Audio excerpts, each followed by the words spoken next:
Um, there is obviously, some emphasis on the importance of college education.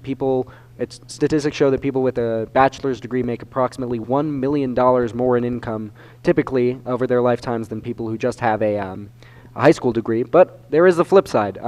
One example of someone who argues the flip side, I think it's an interesting story. His name is Professor X, and he is an anonymous professor. He goes by that as his pseudonym because he writes some kind of anti-school content.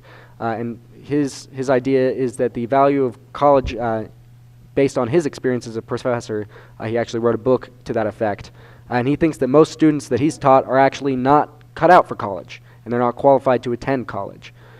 He thinks that they attend either because the degree is a way for them to be able to get a job later in life, or because they've been kind of roped in by this theory that Claire was talking about earlier, that there's college for everyone, so everyone should go to college.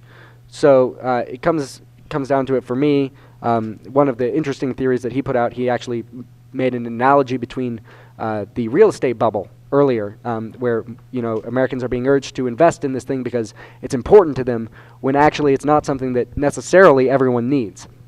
So the questions are, should everyone have to get a college education for their degrees? Should you have to pass a college-level literature class if you want to be a state trooper, or should you have to, read through James Joyce if you want to be a restaurant owner later in life? He calls it a case of overselection, that because everyone's being roped into this, people who don't actually need the education end up being forced to have the education. So that's the question. Do you think that education is important for everyone to have at that level?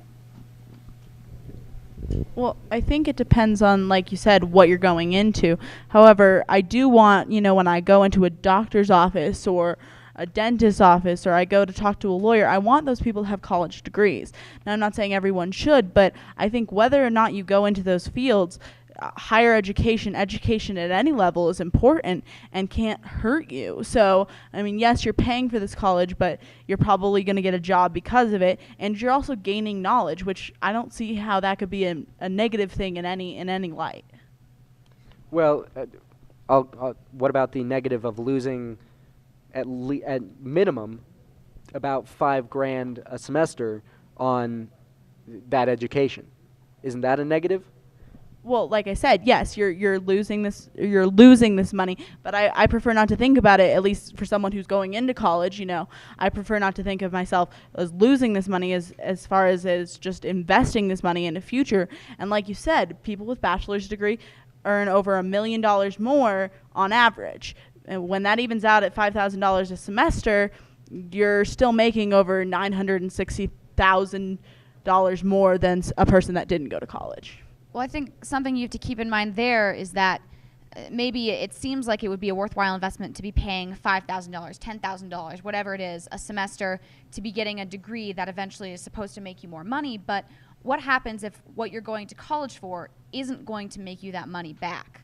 I feel like there's a fundamental disconnect between what people are being taught in college and what people are being taught about the nature of college and what actually happens in real life when college is over.